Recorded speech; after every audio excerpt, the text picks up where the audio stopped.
Alors la team, j'avais trop envie de partager une histoire avec vous pour aujourd'hui, pour étayer mon propos. Hier, vous avez vu, il y a eu, pour ceux qui sont dans le sud et ceux qui ne sont pas, je vous le raconte, il y a eu des incendies dans une petite ville qu'on appelle, moyenne ville, qu'on appelle Vitrolles, et il y a des incendies assez régulièrement. Donc les gens, ils sont là, leurs maisons sont en danger, les pompiers se mettent en danger, les riverains se mettent en danger, et très souvent on se dit, tiens, c'est encore Jean-Philippe Guignol ou Steven Mongol qui a jeté des bouteilles de bière en verre, ou des cigarettes. Donc on se dit, c'est dommage, s'ils n'étaient pas aussi cons, il n'y aurait pas le feu. Donc je vois les gens en train de pleurer, qui étaient tristes et tout, qui s'étouffaient à moitié, dans des images à la télé, aux informations. Et le soir même, je cherche une station-service dans mon ancien quartier. Et je passe près d'un quartier que je connais très bien, dont je tairai le nom pour des raisons intrinsèques en politique de confidentialité. Et là, je dis, tiens, c'est bizarre, ça sent la fumée.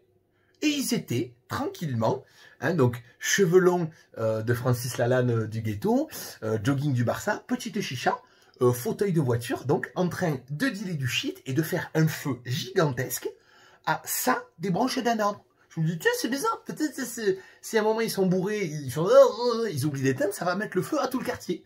Et là, il y avait une maman qui passait tranquillement avec son fils de 6 ans, et ces gens-là, ben, ils disent rien. Non, il faut pas dire. Parce que si tu dis quelque chose, c'est peut-être les Français, peut-être ils ont passé une mauvaise journée, après ils vont te taper dessus, et il faut pas répondre. Sinon, c'est de la violence, c'est trop violent par rapport à ce qu'ils t'ont fait. Donc je me dis, peut-être que c'est pas normal que en France, on puisse faire tout ce qu'on veut en totale impunité. Parce que le feu, tu le vois de loin quand même. Des fois, voilà, tu allumes une lampe de poche, les gens, ils appellent les voisins pour ta page nocturne. Là, le feu, tu le vois de loin. Et il n'y avait personne. Ni police, ni homme politique, ni quoi que ce soit. Et les gens qui habitent là, ben, ils n'ont aucun droit, c'est fermer leur gueule. Le matin, hop, ils sentent le curly au barbecue, ils doivent fermer leur gueule. Et c'est pareil pour tout. C'est-à-dire que là, les Champs-Élysées, ça fracasse tout à coups de bâton. La semaine dernière, on te proposait de ne pas mettre le maillot du PSG à Marseille, parce que tu comprends, c'est des mecs qui sont trop énervés. Il faut pas les énerver, non. C'est comme si tu disais à une fille, tu sais, là-bas, il y a des mecs qui aiment bien le cul. Par exemple, tu vas en maillot de bain à la plage, tu te dis, mais un pull, tu le sais qu'ils aiment le cul, tu le sais qu'ils vont te voir, ils vont faire... C'est de ta faute, c'est toi qui les provoques. Donc, c'est complètement délirant.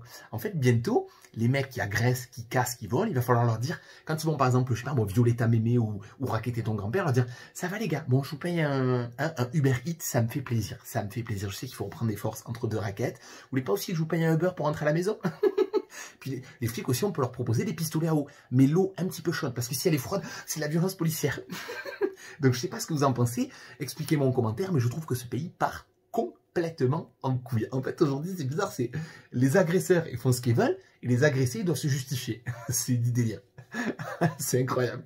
Bon, sinon, la team, il reste des dates à Paris, Lyon, Marseille. Donc, regarde en dessous, ça vous changera les idées, et puis au moins, il n'y aura pas de raquettes dans la salle.